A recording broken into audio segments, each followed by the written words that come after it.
They said Earth was silent, a quiet planet floating at the edge of the galaxy, harmless, peaceful, and forgotten. To the stars above, it was nothing more than a blue marble with no army. No threat, but silence can hide many things. Sometimes silence means something is waiting, far across the stars, in the cold void between worlds. A silver fleet drifted like ghosts. Inside those alien ships, strange creatures watched the tiny blue world on their screens. They called it terror. Their voices were cold, their faces hidden behind masks of light. The species is weak, said one. They fight among themselves. No united command, no galactic army. It will be easy, their leader nodded slowly. Prepare the invasion, he said. Earth will fall before they even understand what happened. And so the countdown began.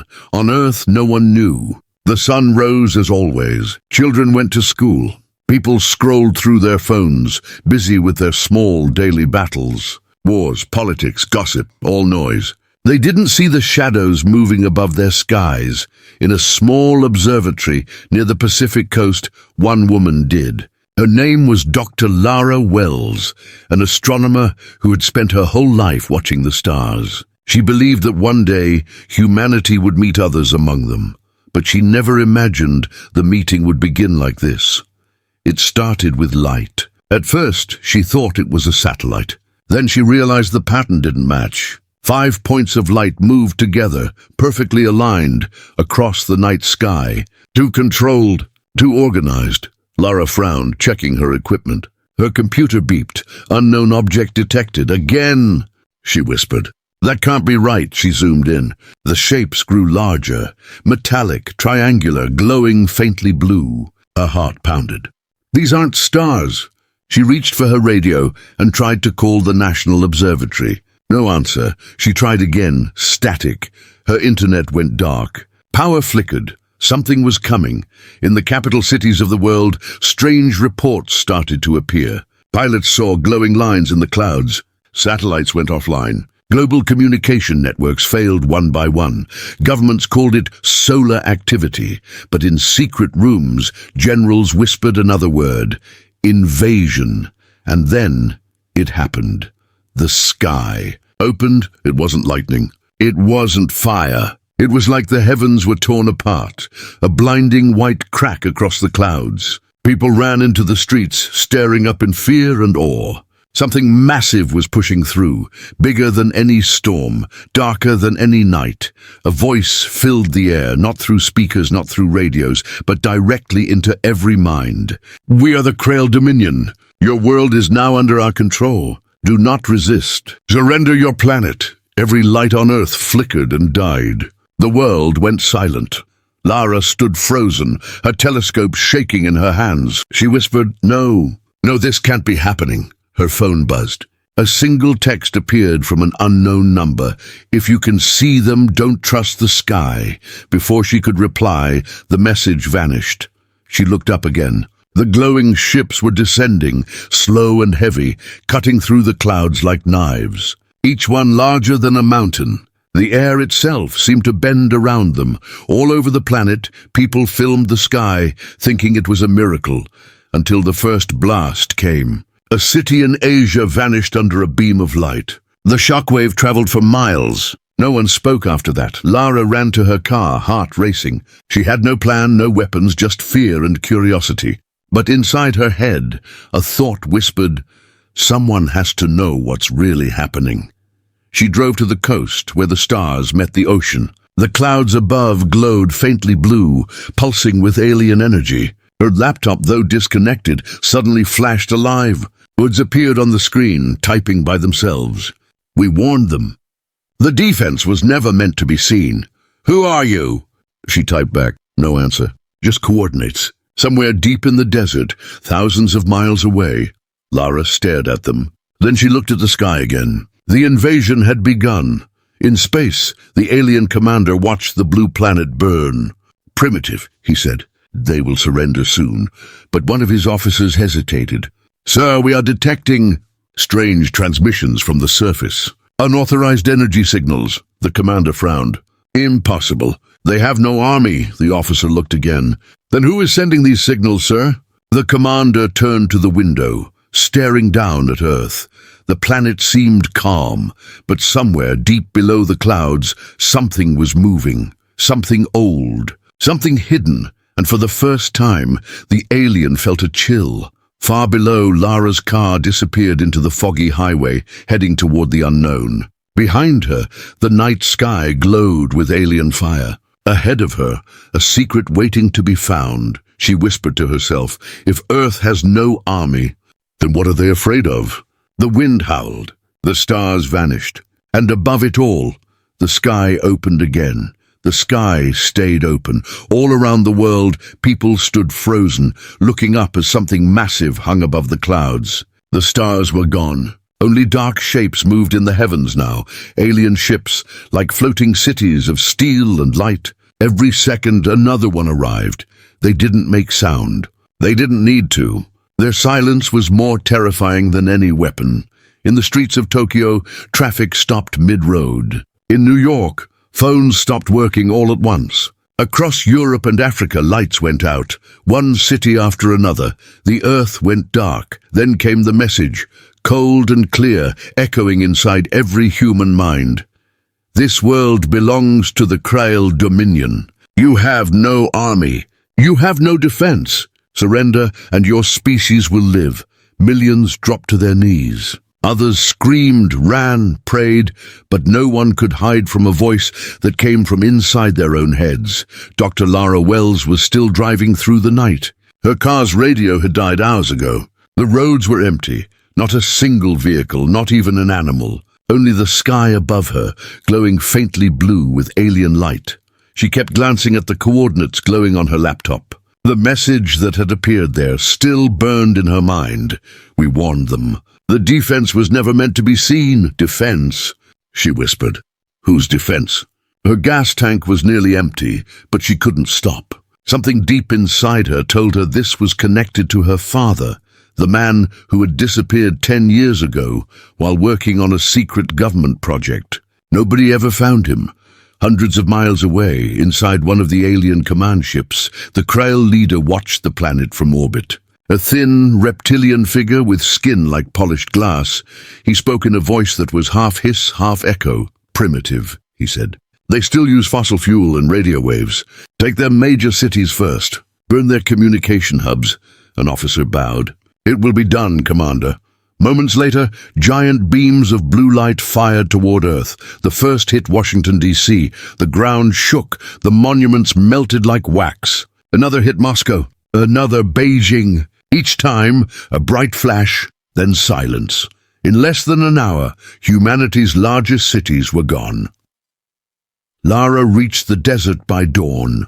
The coordinates led her to a long stretch of sand and broken stone. Nothing else. She got out of her car, confused. Hello, she called. Is anyone here? No answer. Only the sound of the wind. Then her laptop turned on by itself. Lines of code flashed rapidly. A mechanical voice came through the speakers. Welcome, Dr. Wells. Authorization confirmed. Her eyes widened. Confirmed? But how? The sand in front of her began to move. A hidden door opened, revealing a steel staircase leading underground. Lara hesitated only for a moment, then stepped inside. Below the surface, she found a vast metal tunnel filled with old machinery and blinking lights. Dust covered everything, but the systems were still running. Someone had kept this place alive. The voice spoke again. You are entering Facility 9, Earth Defense Network. Access granted. Lara stopped in her tracks. Earth Defense, but I thought we had no army. A figure stepped out of the shadows. A tall man dressed in dark military gear. His face was marked with scars, and his eyes carried years of battle. No official army, he said quietly. But someone had to be ready. Lara froze. Who are you? General Orion Kane, he replied. Ghost Division. The people your governments pretended didn't exist. Kane led her deeper inside. Hundreds of monitors lined the walls, showing the alien fleet above and scattered human resistance on the ground. Soldiers worked quietly, using old radio frequencies and coded signals. Lara couldn't believe her eyes. You've been preparing for this. For how long? Since 1947, Kane said. First contact wasn't in the future, Doctor. It already happened, decades ago. We just kept it quiet. He stopped in front of a massive metal door. Behind it, she could hear the hum of power, something alive, something hidden. The aliens think Earth has no army, Kane said. That's what we wanted them to think. He opened the door. Inside stood a single black aircraft, shaped like a bird of steel, humming softly with blue energy. Lara stepped closer. What is it? Our first strike, Kane said. Built from their own technology, crashed ships, old wrecks, secret experiments. We've been waiting for this day. Outside, in the sky above, alien drones scanned the ground. One of them detected an energy surge right above Facility 9. Commander, the alien officer reported, we found something. A human base, powered by unknown energy. The Krail leader turned sharply. Impossible. Destroy it. But it was already too late. In the desert, the air trembled. The black ship rose from beneath the sand, its engines glowing brighter than the morning sun. It shot upward like a streak of light, straight toward the alien fleet. Lara watched from below, eyes wide in awe. Her heart pounded. For the first time, she felt something new, not fear, but hope. In orbit, the alien commander stared at the approaching ship. What is that? He hissed. A voice echoed across the comms, deep, human, defiant. This is Earth. We may not have an army, but we're not alone. The black ship fired. A single beam of light cut through the alien warship's armor, splitting it open. The explosion lit up the sky for miles. On the ground, people looked up and gasped. Someone had fought back. The alien commander slammed his claws against the control panel. Find them, he roared. Find whoever dares to fight us. But deep below the surface, in the hidden tunnels of Facility 9, General Kane turned to Lara and said, This was only the beginning. Now they'll come for us. Lara took a deep breath. Then we'd better be ready.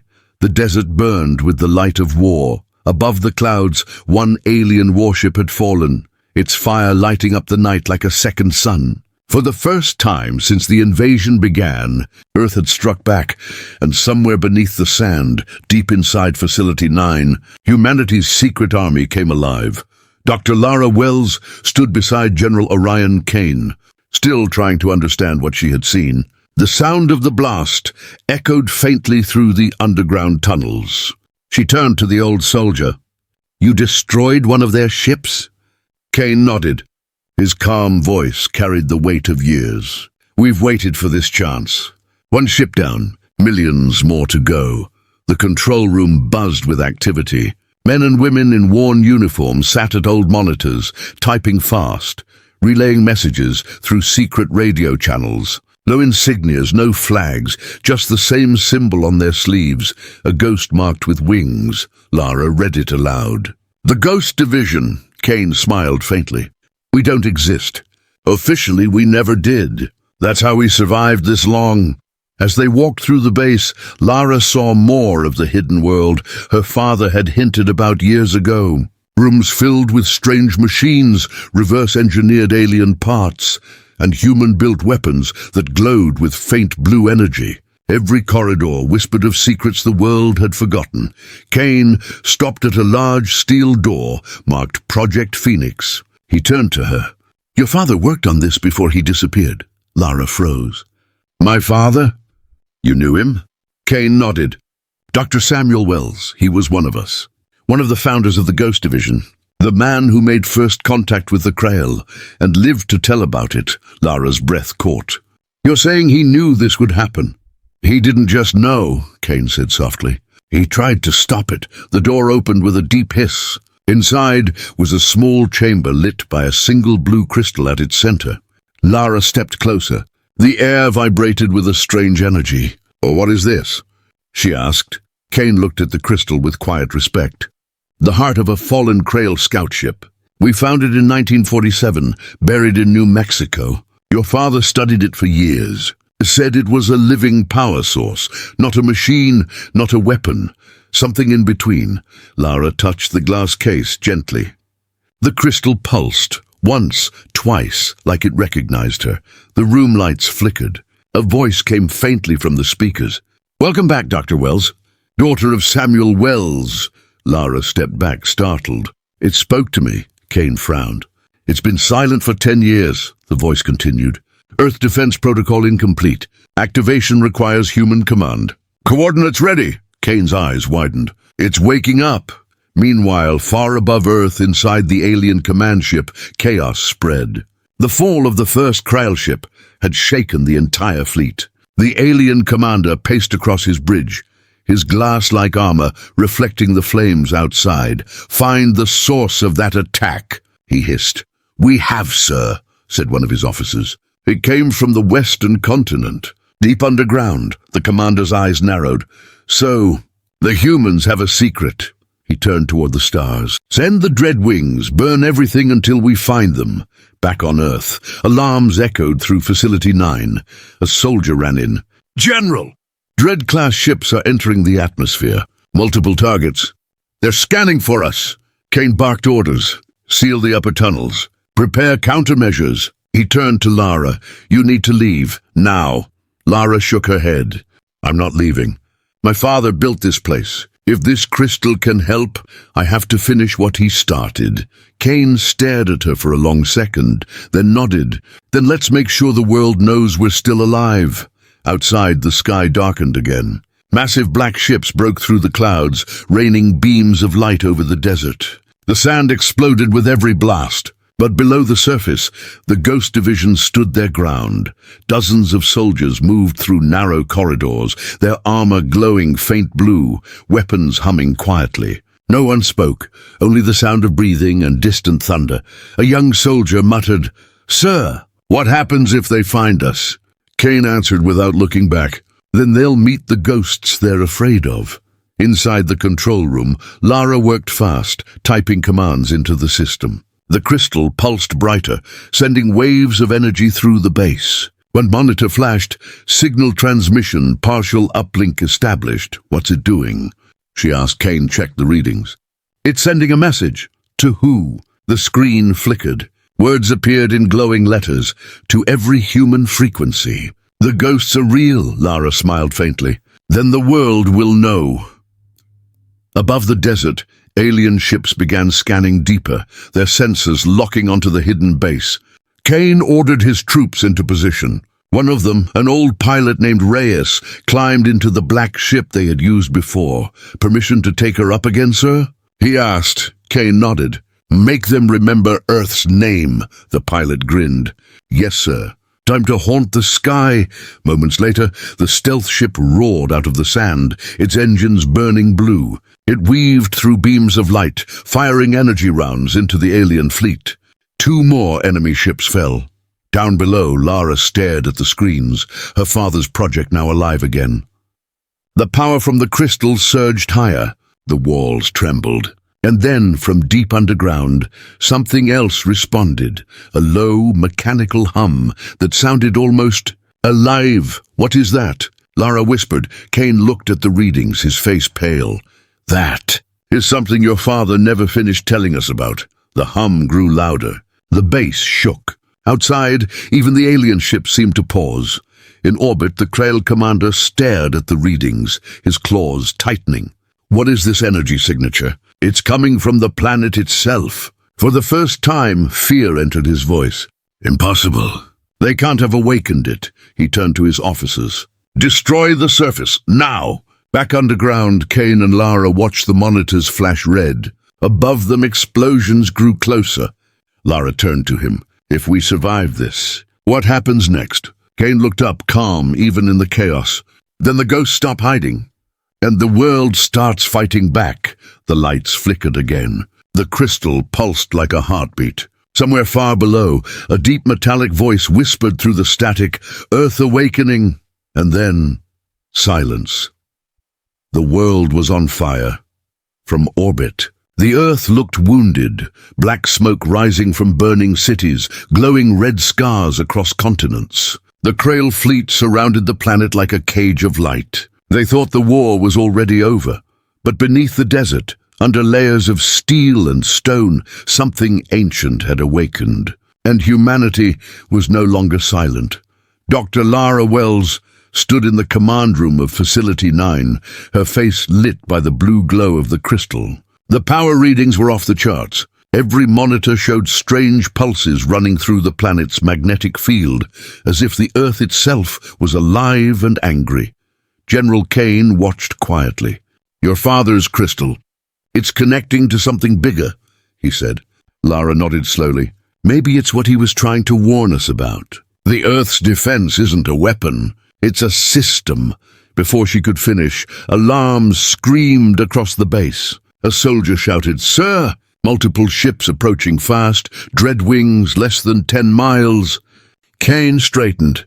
"Everyone to battle positions. Activate the Phantom Line." Far above, alien ships descended like vultures. They opened their hatches, releasing drones that cut through the sky like burning meteors. Their scanners swept across the desert searching for human life, then silence. Their sensors went blind. "Commander," said a Krail officer nervously, "we're losing contact with the surface targets." The commander hissed. "Jamming field detected. Find the source!" But it was already too late. From below the sand, the ground cracked open. Dozens of hidden platforms rose, revealing turrets, cannons, and armored vehicles coated in dust and camouflage. The Ghost Division had come to life. General Kane stood at the front lines, helmet in hand, his voice calm over the comms. "They think we are shadows. Let's remind them what shadows can do." The cannons roared. Blue fire streaked across the sky, striking the nearest alien drones. Each one exploded like fireworks in the dawn. Lara watched from the monitors. "They're hitting them! We're actually hitting them!" Kane smirked. "We've been training for decades for this moment. Never underestimate ghosts." In orbit, the alien commander stared at the chaos below. "How are they doing this?" he growled. "They had no weapons of this scale." An officer replied, "They are using unknown energy signatures, matching the core we lost decades ago." The commander froze. "The crystal. They found it." He turned sharply. "Send in the harvesters. Crush them before they learn too much." Back on the surface, the ground trembled. Massive alien walkers landed, their legs digging into the sand, each one taller than a skyscraper. Their cannons glowed with deadly light. The ghost soldiers braced for impact. "Hold your fire," Kane ordered. "Wait for my signal." One of the soldiers glanced at him nervously. "Sir, they're getting close." "Closer," Kane said softly. "Let them think we're scared." The alien walkers opened fire, beams of blue energy ripping across the desert. Explosions shook the earth. Kane raised his hand. "Now!" The hidden cannons under the dunes activated, firing straight into the enemy's underbelly. The first harvester went down in flames. The second stumbled, hit by the stealth ship Erebus diving from the sky. Cheers echoed through the comms. Lara's heart raced. "They're retreating." But Kane shook his head. "No, they're regrouping. This isn't victory yet." On the screen, the alien fleet began to shift formation, creating a massive energy ring in the atmosphere. Lara frowned. "What are they doing?" The crystal on the table started to vibrate violently. Its light flickered red. A robotic voice echoed through the room. "Warning! Planetary strike formation detected." Kane's face hardened.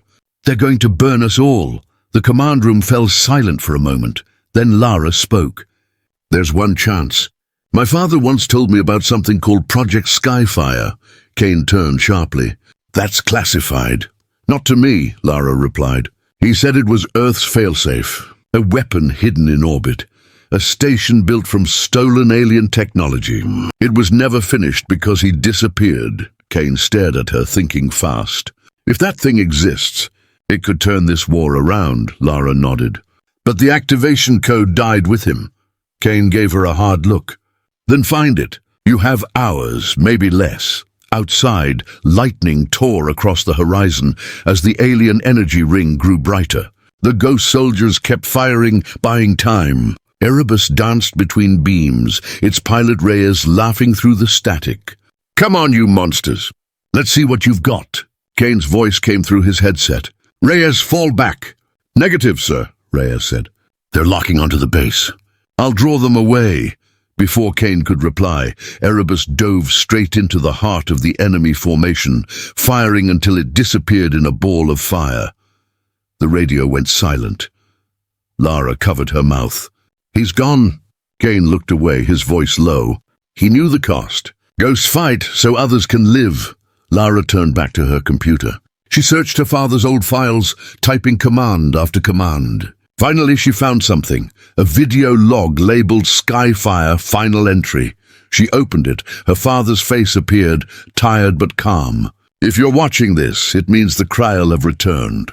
Sci-Fi is our last defense. Remember, Lara, the key isn't just in the code. It's in you." The message ended, and suddenly the crystal glowed again, brighter than ever before. The computer displayed new text, Sci-Fi protocol unlocked. Kane turned toward her. "You did it," Lara whispered. "No." "We did." In orbit, hidden behind the moon, something massive stirred. A ring of metal slowly rotated, its surface covered in ancient human markings and alien symbols. Lights came alive along its frame. Project Sci-Fi was waking. On the ground, Kane's radio buzzed with static, then a voice came through, strong, mechanical, familiar. "General Kane, this is Sci-Fi Command. Targeting data received." Kane smiled for the first time. "Welcome back to the fight." In space, beams of pure white energy erupted from the Sci-Fi station, tearing through the alien fleet. One by one, the Kryll ships exploded, lighting up the darkness. On Earth, people everywhere looked to the sky, watching in disbelief as humanity struck back. For the first time, the invaders were running, but in the alien flagship, the commander's eyes burned with fury. "They've activated Sci-Fi," he hissed. "Then we will respond." He turned to his lieutenants. "Prepare the Reaper Corps. If the humans want war, we'll give them the end of their world." Back on Earth, Lara stared at the monitors as Sci-Fi's light faded into the clouds. For a brief moment there was peace, then the crystal flickered again, warning red. Lara's smile disappeared. "General, they're not retreating. They're charging something big." Kane's expression darkened. "Then we hit them first." He stepped forward, his voice cold and steady. "This isn't defense anymore. This is payback." The Earth was quiet again, but it was not peace. The silence that followed the battle was the kind that comes before another storm. Sci-Fi had fired its first strike. The alien fleet was wounded, scattered, but not gone. And deep below the desert, in the steel halls of Facility 9, the humans prepared for what came next. Dr. Lara Wells sat alone in the dim control room, staring at the crystal her father left behind. It pulsed softly like a heartbeat. Every time it glowed, strange symbols appeared on the nearby monitors, shapes she had never seen before, but somehow understood. General Kane entered quietly. "You haven't slept in 2 days," he said. Lara didn't look up. "Neither have you," he smiled slightly. "True, but I don't have a glowing alien crystal talking to me." Lara sighed. "It's not just talking, it's guiding me. I think my father built a link between human DNA and this energy source. It reacts to me," Kane frowned. "You mean it recognizes you?" "Yes, and it's showing me places on Earth, ancient sites hidden under oceans and mountains. My father called them anchors." Kane's eyes narrowed. "Anchors?"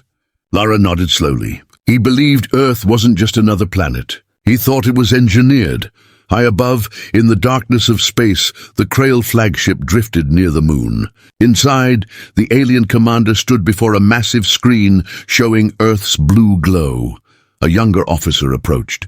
"Sir, their orbital weapon destroyed 6 of our ships. The Dominion demands full retaliation." The commander turned, his glass-like face shimmering. "Not yet. The humans are evolving. Something has awakened within their world. I can feel it. If we strike too soon, we might lose everything." The officer hesitated. "Lose, sir? Against them?" The commander looked down, his voice cold. "You underestimate this species. They fight like they remember something ancient." Back in Facility 9, Lara and Kane gathered around the central console. The crystal projected a glowing map of the planet. 7 red points pulsed across the globe, in deserts, jungles, under oceans. Lara pointed. "These are the anchors. My father believed they're connected to a global defense grid, something older than humanity itself. Kane leaned closer. Older than us? You're saying someone built Earth as a fortress? Lara nodded. Maybe not built, but prepared. Like a seed waiting to grow, alarms suddenly blared through the base. A soldier shouted, "Incoming message from Sci-Fi station!" Kane turned. "Put it through!" The static-filled voice of the Sci-Fi commander echoed through the speakers. "General, enemy forces regrouping behind the moon. They're building something massive. Energy readings off the scale." Lara's blood ran cold. "The Reaper Core." Kane glanced at her. "What is that?" She swallowed. "My father mentioned it once. A weapon so powerful it could burn a planet's crust. He said the Krael used it to destroy worlds that resisted them. Then they're planning to finish us," Kane muttered, "unless we stop them first." Hours later, Lara stood in the old laboratory where her father once worked. Dust covered everything, notebooks, old screens, and half-finished machines. She touched the desk, feeling his presence like a shadow. A faint hologram flickered to life, her father's voice. "Lara, if you're hearing this, it means the Krael have returned. They were never just conquerors. They were guardians once, until they turned against the ones who made them. You must find the core before they do. Inside it lies the truth of who we are." Lara blinked back tears. "Dad, what truth?" The hologram continued. "Humans were not their first enemies. We were their creator's final design." And then the image vanished. Kane entered. "We've decoded part of the crystal's data. It's leading us to Antarctica, under the ice." Lara wiped her eyes and stood tall. "Then that's where we go." Within hours, the Ghost Division loaded into stealth transports. The night sky glowed faintly from fires in the distance. Humanity's cities were broken but not destroyed. People around the world had begun to fight back. Small rebellions, secret networks. Inspired by the words spreading across the radio, "The ghosts are real." The transport descended into the frozen wasteland. Antarctica stretched endlessly, white, silent, deadly cold. Lara and Kane stepped out, snow crunching under their boots. Their scanners pointed toward a mountain of ice. Kane nodded. "This is the place." They set up charges. The explosion cracked the ice, revealing a black surface underneath, smooth metal, ancient and shining. Lara gasped. "It's a door." Symbols glowed faintly across it, the same ones from the crystal. Lara reached out her hand. The metal responded, lighting up under her touch. The ice melted in seconds. A path opened down into the darkness below. They entered carefully, flashlights cutting through the dark. The walls were lined with strange machines, covered in frost but still humming with power. At the center of the chamber stood a massive circular structure, like a heart made of stone and metal pulsing faintly blue. Lara whispered, "This is one of the anchors." Kane ran his hand across the wall. "So this is what your father meant. Earth itself was armed long before we knew how to fight." Suddenly, the crystal in Lara's hand glowed brighter than ever. The entire chamber came alive. The walls shifted, and a deep voice filled the room. "Human blood confirmed. Legacy recognized. Activation in progress." The floor trembled. Lights shot up through the ceiling, connecting with the sky above. A beam of energy pierced the clouds, reaching straight into orbit. On the alien flagship, alarms exploded across the control room. "Commander!"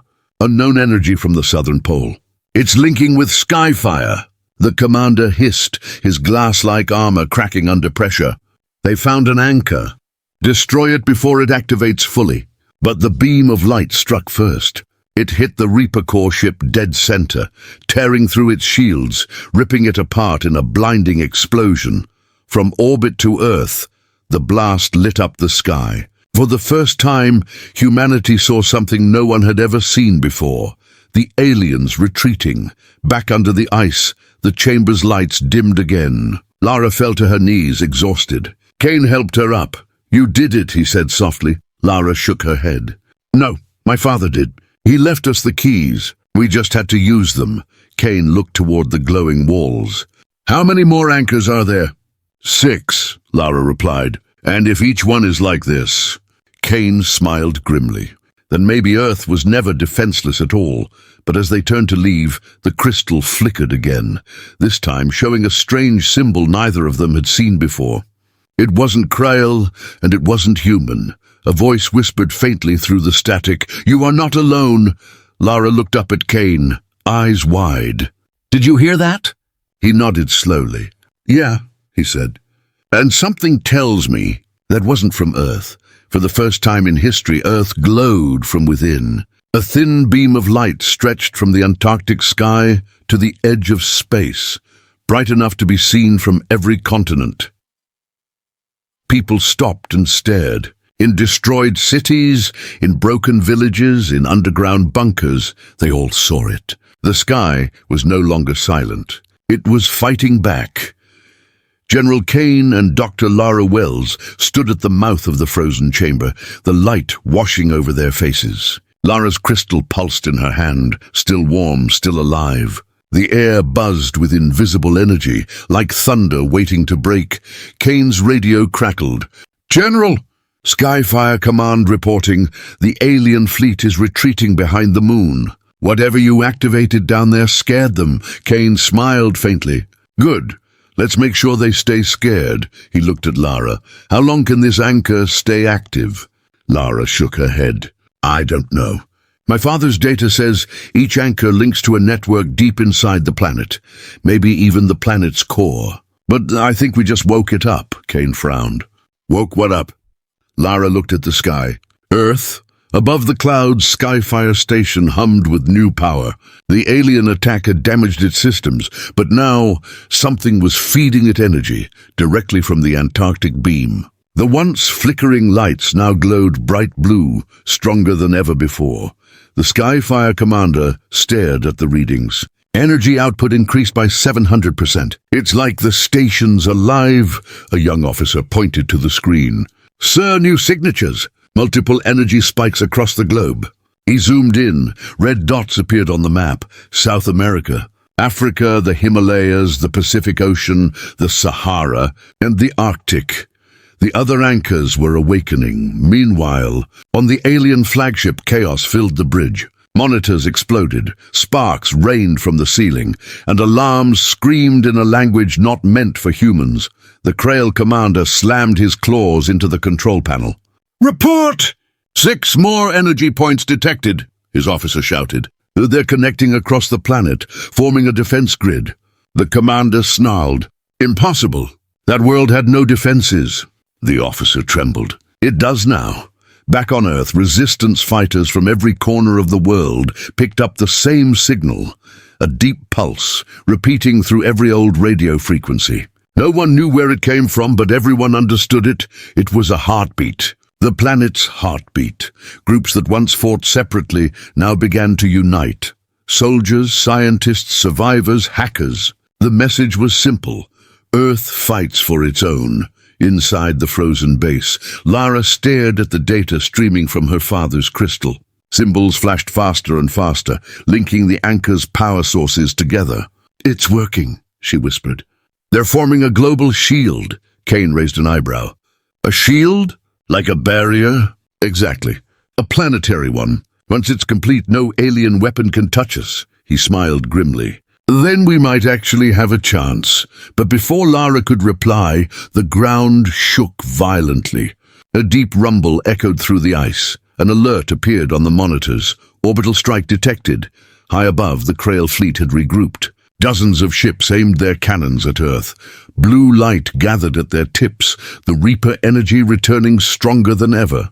The alien commander hissed. "If we cannot rule it, we will burn it." The ships fired, hundreds of beams raining down toward the planet. The sky lit up like a storm of blue fire. But before the beams could hit, something incredible happened. The Antarctic light flared, and the other anchors responded. Lines of white energy spread across the atmosphere like threads of lightning, connecting every continent. A shimmering barrier surrounded the planet, alive, breathing, moving. The alien beams hit it, and vanished, not reflected, not absorbed, erased. People on the ground watched in silence. The cities that had been burning for weeks now glowed beneath a soft blue sky. Children pointed upward, soldiers dropped their weapons, and a whisper spread across the planet. The sky is fighting for us. On Sci-Fi station, the commander couldn't believe his eyes. "General Kane," he said through the comms, "you did it. The shield's holding." Kane replied from the frozen base, "Not me, her." He looked at Lara, who stood with her hand on the glowing crystal. Her voice was calm. "It's not over yet." The crystal suddenly projected a new image, a pattern of stars. Kane frowned. "Coordinates?" Lara nodded.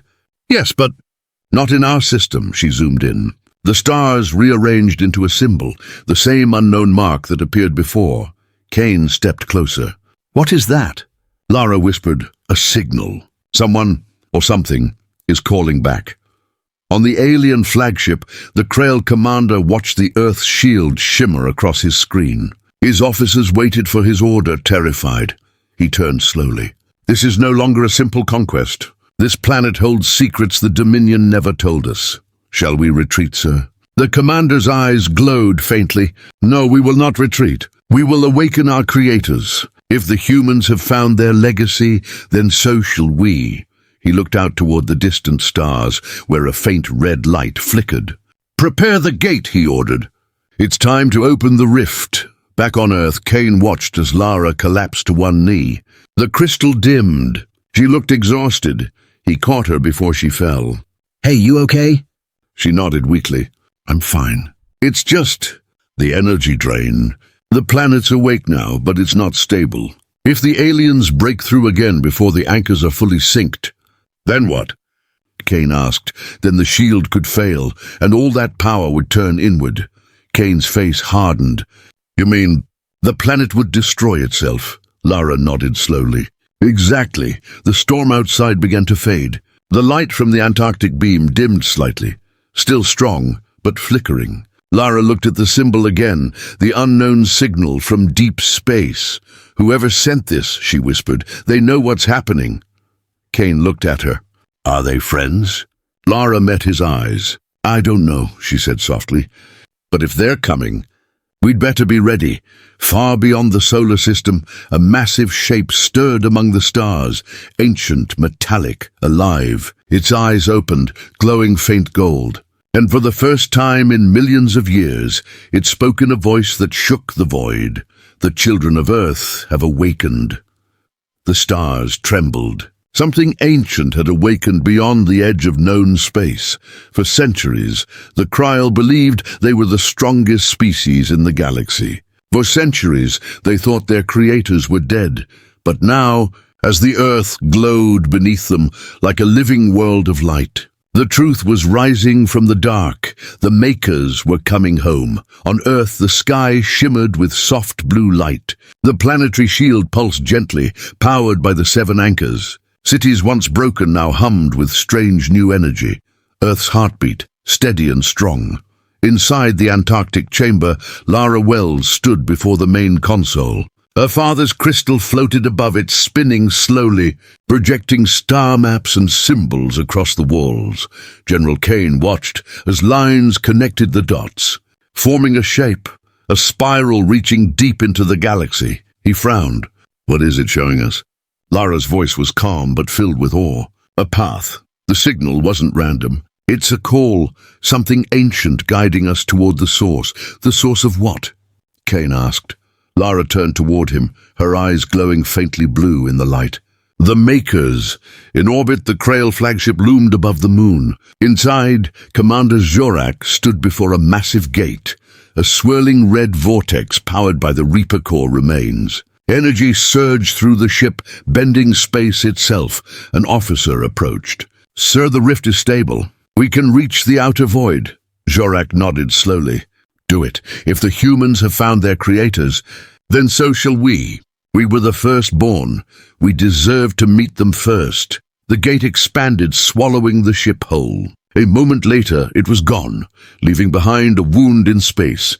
Back on Earth, Sci-Fi station detected the anomaly. "General, alien vessel has jumped out of orbit," the operator shouted.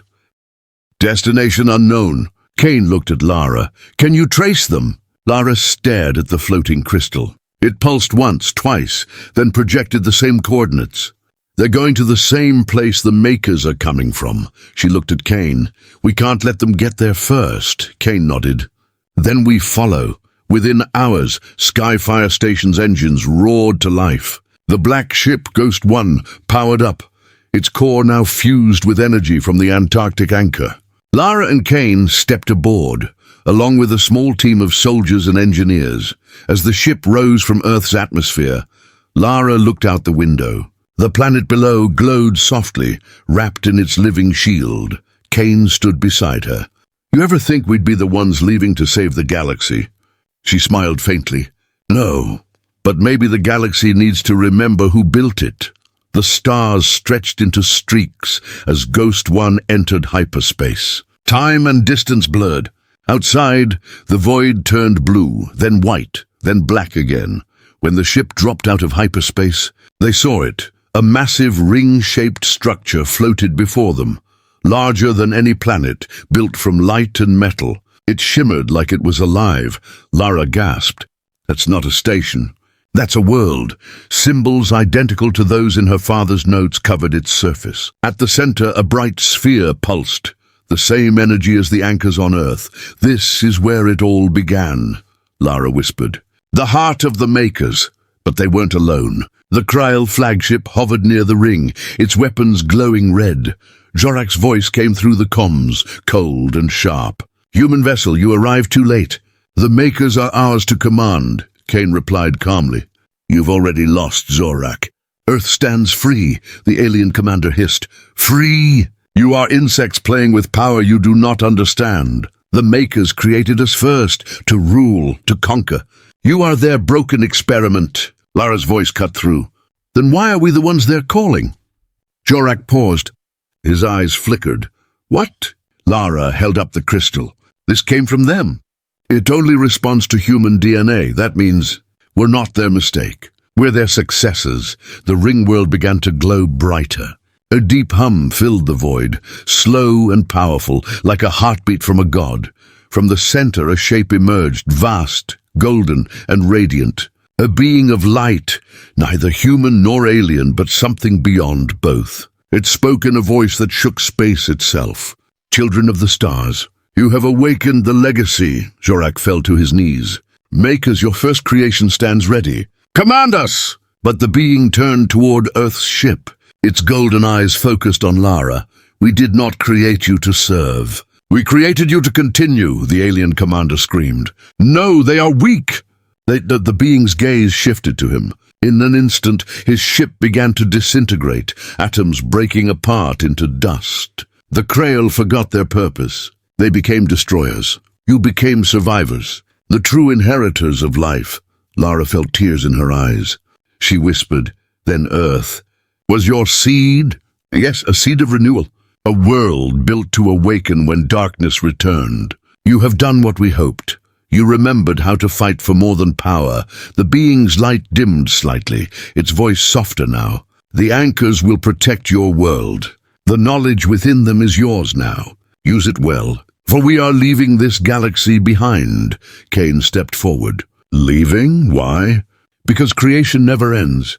There are other worlds to awaken, and other children to guide." It turned back toward Lara. "You carry our light, Lara Wells. Guard it. One day you will teach others, as we once taught you." Lara looked down at the crystal. It was glowing brighter than ever. She whispered, "I will." The being faded into the golden sphere. Moments later, the entire ring world began to fold inward, collapsing into a single point of light. Then it was gone, leaving behind only silence. The Kryl fleet had vanished. The war was over. Weeks later, Earth was healing. The skies were clear again. Cities rebuilt. The Ghost Division became a symbol of unity, proof that even in darkness humanity could rise. Lara stood at her father's grave under a peaceful blue sky. The crystal hung around her neck, glowing faintly like a star. Kane approached quietly. "So, what now?" Lara smiled. "Now, we protect this world, and we get ready." He raised an eyebrow. "Ready for what?" She looked up at the stars, for whoever wakes up next. As the camera pans upward, Earth shines brighter than ever, surrounded by a faint golden halo. The heartbeat of the planet echoes one last time through the void. They said Earth had no army. But when the sky opened, we remembered who we were. The end, HFY Sci-Fi story. They said Earth had no army, then the sky opened. Written for Sci-Fi defenders. Sci-Fi.